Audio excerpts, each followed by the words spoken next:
Hi guys, I'm Kat and welcome back to my channel. Please ignore all this in the background. My apartment is so messy. It is affecting my mood. Like, it's so bad. Like, it's just, it's really hard to describe, and I'm not going to show it because lately everything, it's just been a lot with everything going on, and just in life in general, everything's been a lot. And it's really hard to care about cleaning your apartment when you don't care about much, because when I get depressed, things become overwhelming, and so I try, like it's really hard to do anything. So, and this past week has been difficult for me. I didn't post a video last Monday because I got my period, which sounds like a ridiculous excuse. People get their periods all the time, but for me, because of my hypothyroidism, sometimes my cycles are different than others, and some are worse than others, and this week was really hard for me. Monday, I genuinely thought I was gonna die. I was in so much pain, and I was so nauseous, and I had such a bad headache. And then on Thursday, I got a migraine that made me want to scoop my eyeballs out of my head and like massage my brain. So this week has been so fun for me, such a good time. But anyway, June is coming to a close. We only have 2 days left as of today, because today's Sunday.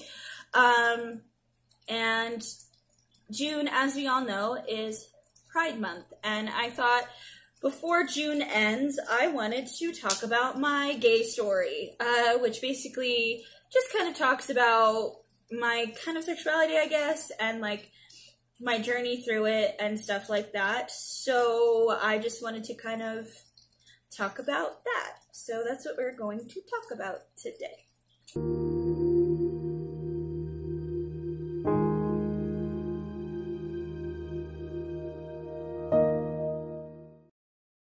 I keep slouching and I need to stop.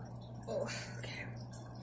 So my gay story is very different compared to other people's stories, because mine honestly wasn't as hard. It didn't have, I don't know if tribulous is a word or tribulent is a word, but it wasn't tribulent. There was no trial and tribulation for me personally, but I did have a lot of friends in my life that did have a lot of that, a lot of negativity when it came to their gay story.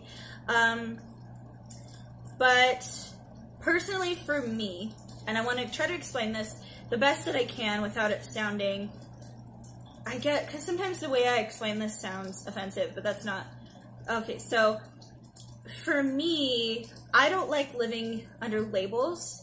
I don't like living under an umbrella, personally, so I personally don't need a label for my sexuality and who I am, but for some people they do. So a great example is my sister. So my sister and I went to Salt Lake City Pride last year for 2019 for the first time. It was our very first time going. And her and I were talking about our sexualities and stuff like that. And we were talking about the differences between us. And that when she finally kind of came to terms and realized that she's pan-romantic and asexual, that having those labels made her feel comfortable, that made her understand herself. Having those names made her feel like she belonged. It made her feel a center, I guess.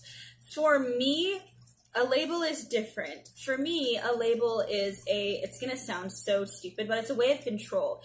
When you put people in different categories, it creates different like boxes of control.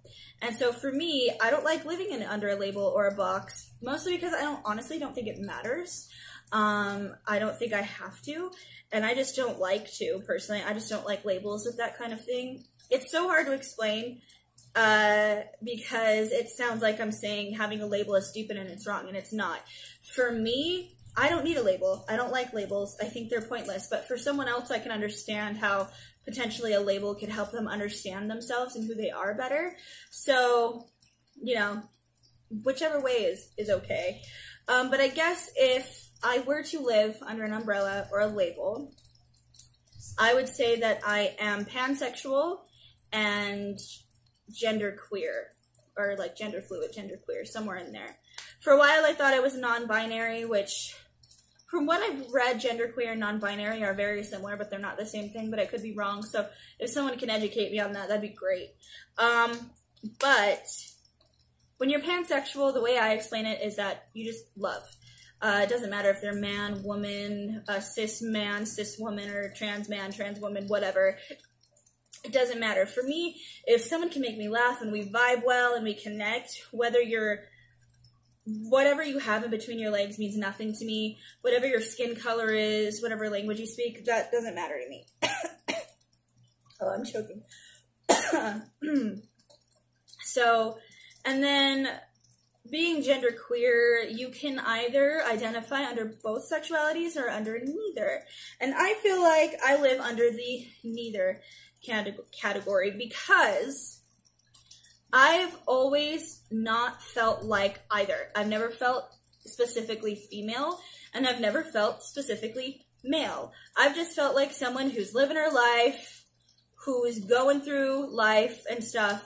I feel like I am just a meat suit holding my soul and my consciousness, and that's it. And I just happen to be born in a female body and go by female pronouns.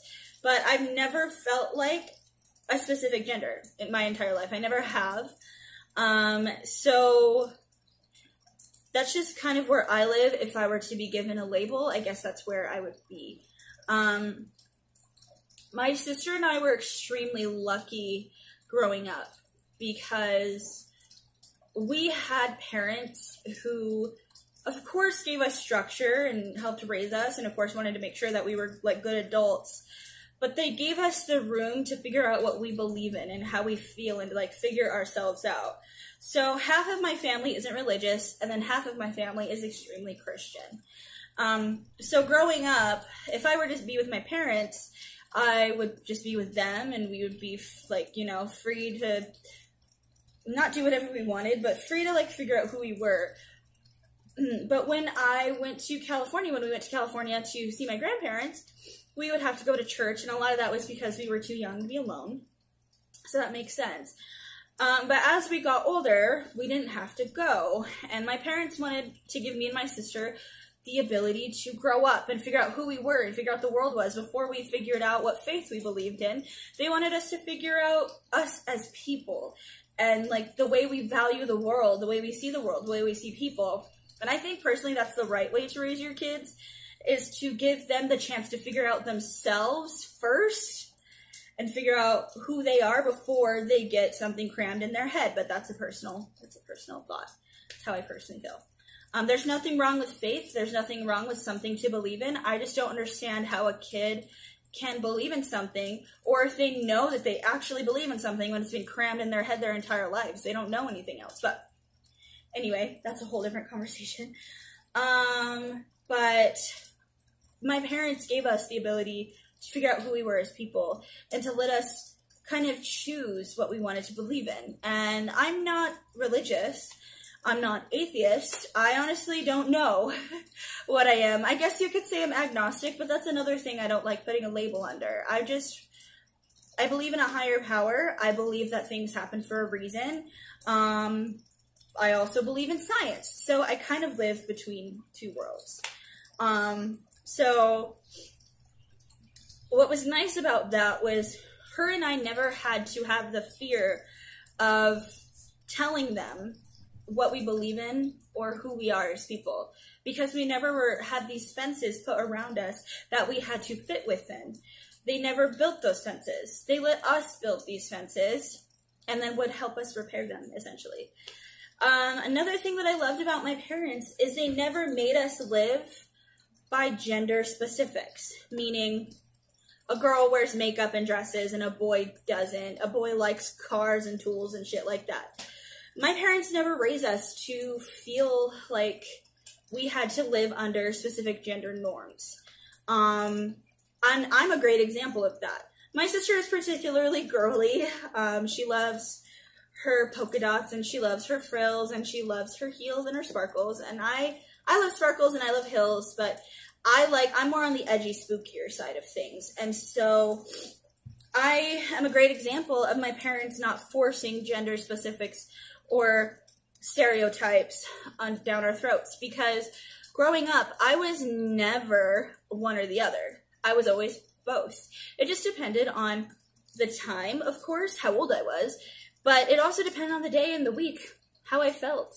My parents did tell me that there was one time my mom tried to put these like rather girly, sparkly sandals on my feet, and I like scrunched up my toes so she couldn't. But I was that girl that shopped on both sides of Rue 21. I shopped for like a dress on one side for the girls, and then I'd get a nice pair of cargo pants on the other side. And I would always get looked at weird by like girls in my age group or their parents, because I live in Utah, and Utah, which, you know, Utah is mostly, it's the Mormon state. You know, it's a very religious place.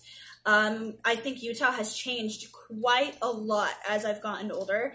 It's become so different as I've gotten older, but when I was younger, it was so saturated with the faith, both good and bad sides of it. But most of my friends were religious, and so me being super open with my sexuality even before I knew, and being a girl that dressed like a tomboy and like a boy a lot, I was looked at weird, and a lot of the parents didn't like me because of it. And so, but my parents never made me feel wrong for that. They never made me feel like I had to grow up like a girl. I had to wear dresses and makeup and whatever. They just let me figure out who I was, because I was young. I didn't know who I was as a person, and I was trying to navigate the world as a young person and figure out who I am. And my parents gave me and my sister the room to do that. And I'm still like that. Now that I'm older and understand that I've just never identified under either, I get it now. I remember I've always been like open with my sexuality, and I think that it's like I'm so comfortable and so open with my sexuality and so proud of it that you can tell, like you can feel it. Like mostly people, when they get to know me, you can tell that I guess I'm pansexual just by the energy I give off, because I just love people. If I find you attractive, no matter who you are and what gender you are, I'm gonna let you know, or you're just gonna know it. And growing up, I've always been like that. I've always been like that. And so I had a lot of friends' parents, mostly girls, all girls actually, who did not like me because they were convinced that I had a crush on their daughters. And my love language, or one of my love languages, has always been affection and touch. I like to hug. I like to hold hands. I like to kiss people on the cheek. And a lot of the times, it's platonic. The only person that it's not platonic with is my boyfriend, obviously. But if I kiss someone on the cheek, like one of my best friends, it's a platonic kiss. It's an I love you kiss. If I hug them, it's platonic. It's always been platonic. There's only one time it hasn't been platonic. And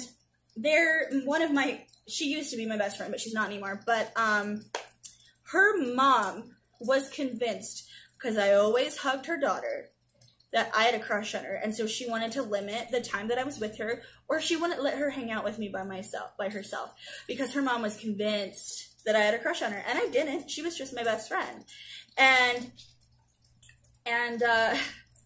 this girl that was my best friend at the time went down the fucking deep end. Like, she went from being this perfect, Mormon girl to jumping off the cliff and never coming back from that. And then eventually she got older. She did come back and she got married, and she's happy now.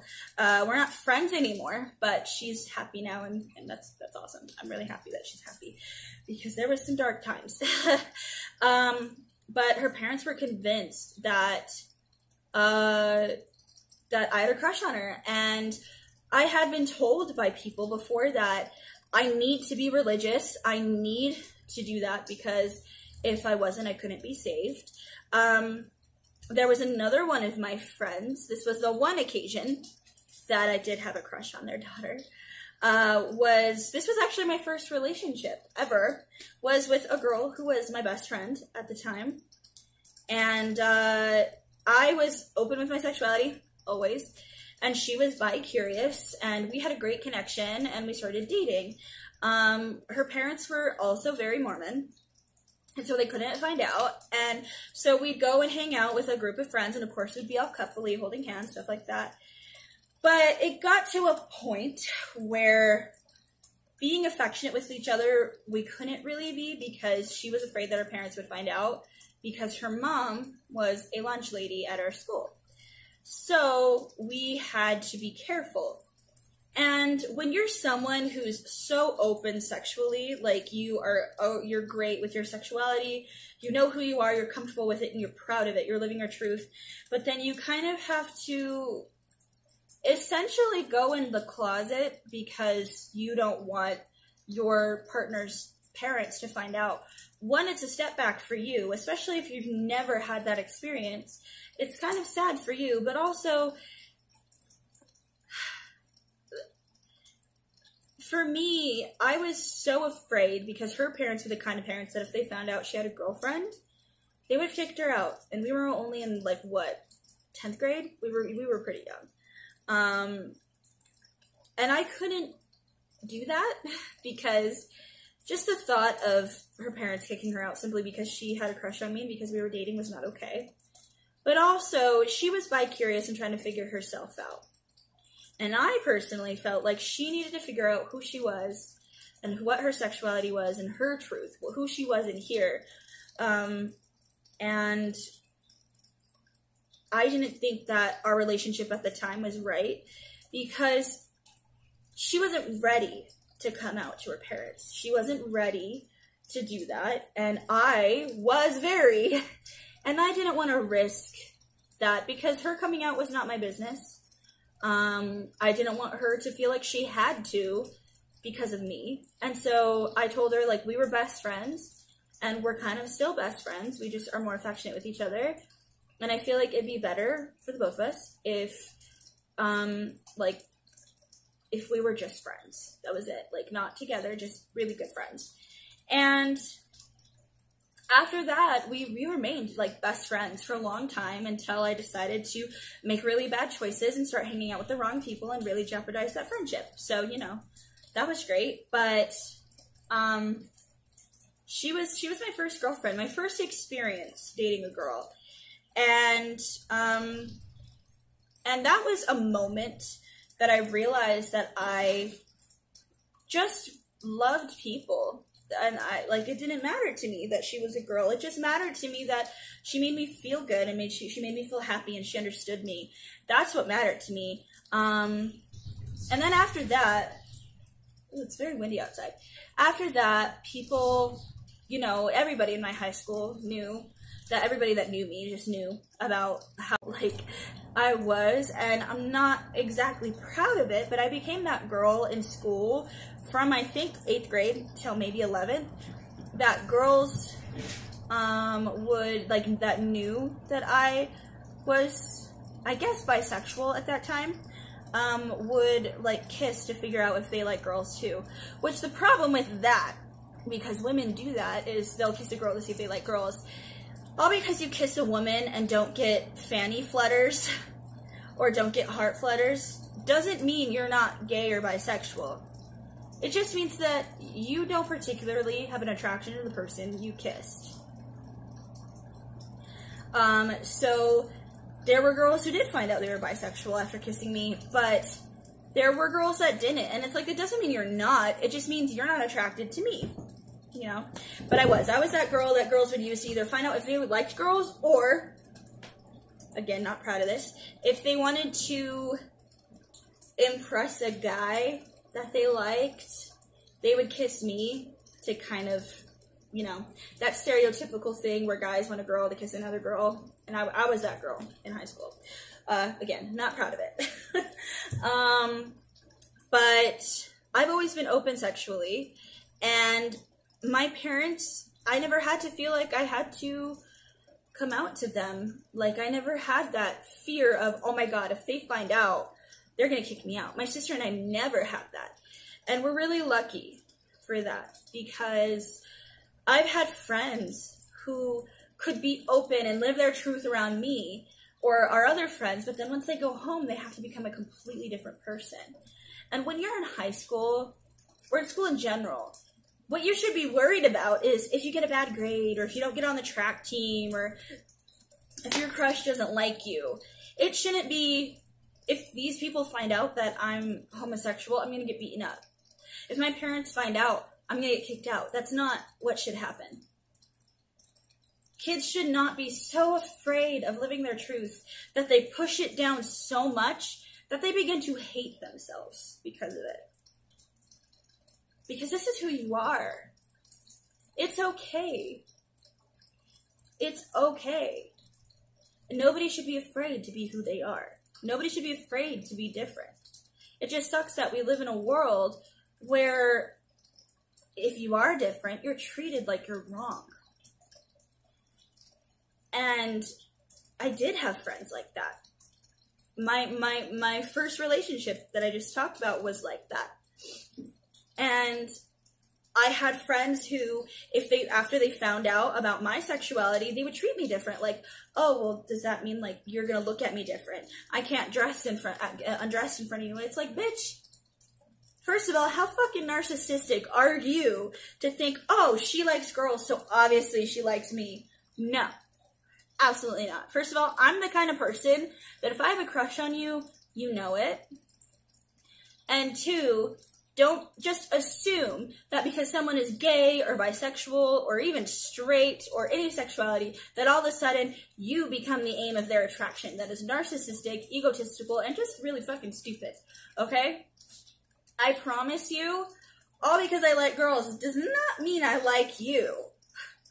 And yeah, I had a lot of friends like that. Actually, my best friend for a while, she was convinced that, like, girls that were, like, lesbian would stare at her if she undressed. It's like, no, not all the time, maybe, but not all the time. So I just think it's weird when people do that. Like that thing where guys find out a guy is gay, and then they're like, what, are you staring at my dick? It's like, first of all, do you want him to? And second, what makes you think that your anything is what they want? Just because they're gay. It's not like they're gay and they just like every guy that walks around. Your sexuality doesn't change your attractions or what gets you going. Really stupid. Because for me, it's like, yeah, I guess I'm pansexual and genderqueer, but that doesn't change who I am. It doesn't change that I'm loyal, that I'll fight for the people that I love, that I'm goofy as hell, but I also get irritated quickly. It doesn't change those things. It just happens to be that, yeah, I like everyone. I like girls and guys. I don't care about gender norms. Like, it doesn't change anything. And that's why when people are like, well, what's your sexuality? Well, why does it matter? Because are you going to dislike someone? Like, you find out that they're a lesbian and all of a sudden you can't watch them on YouTube, or you can't be friends with them, or you can't talk to them. That doesn't make sense. It doesn't. And I've never felt like I had to not be me. And that's why I'm lucky. Because, God, the fact that there's people out there who feel like they can't be themselves, who feel like they can't come out because of someone else. If someone tells you and comes out to you, you don't deserve that knowledge. You don't deserve them coming out to you. You don't. If they come out to you, that is a privilege. That is a gift they gave to you. That is something that they trusted you with. Something that was probably so hard to say because they didn't know how you'd, like, react. But that's something they gave you because they trust you.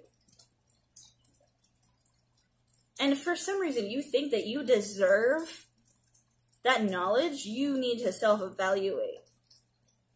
Nobody has to come out until they're ready.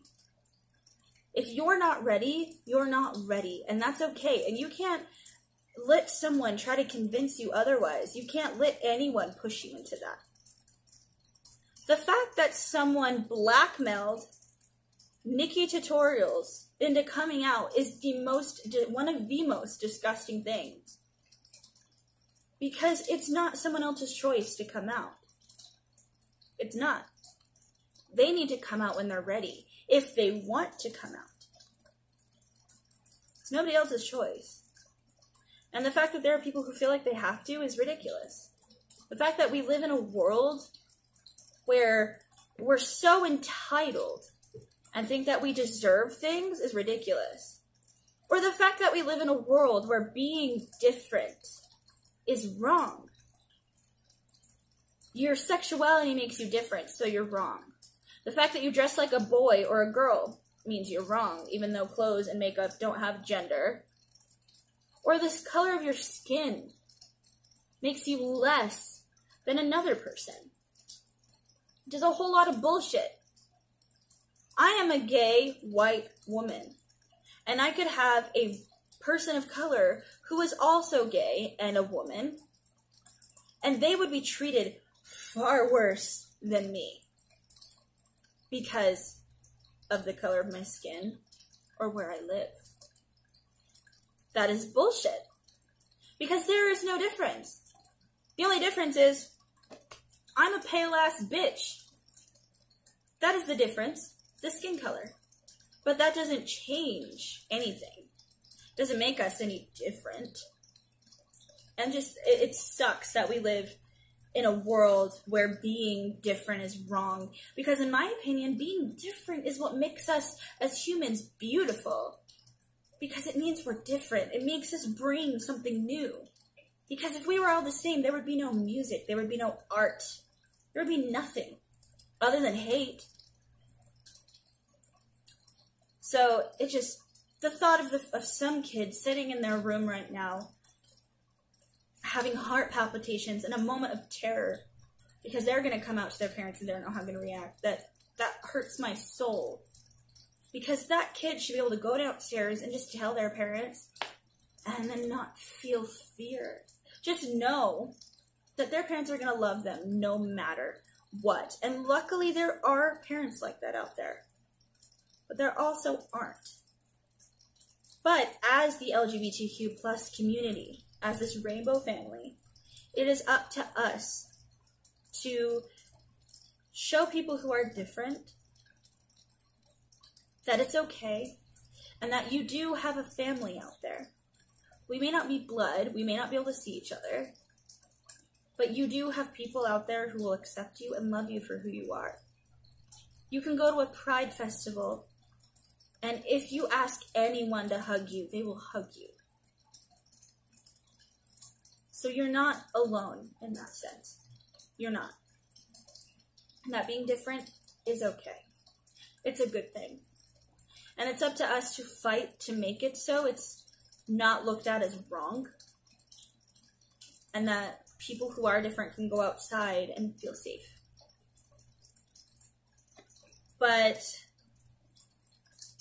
like I said, my gay story isn't as extravagant as anyone else's. It's actually pretty chill because I'm lucky, because I grew up lucky. And I feel so, my heart goes out to those people who aren't lucky. But to whoever may see this video, and whoever may have gotten to this point, even though we're about 30 minutes in, you have a family, and I love you, and I respect you, and I support you.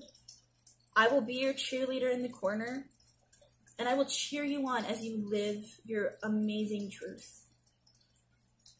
And if there's someone in your life who treats you terribly or can't accept you for you, then you don't need them. Because you telling them about you is a privilege. You gave them a gift. And if they choose to not treat it that way, then you don't need them in your life.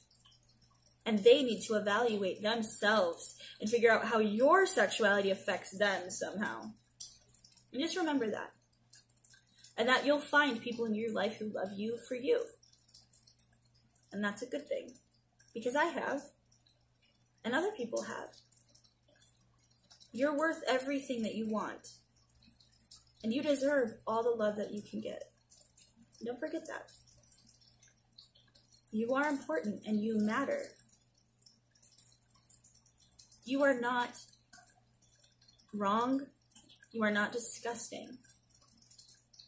You are not everything that you think you are. You can't believe everything you think.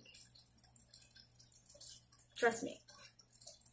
I create crazy fictions in my head that I believe all the time, and then I feel stupid because they're not real. So, trust me. You're okay. It's okay.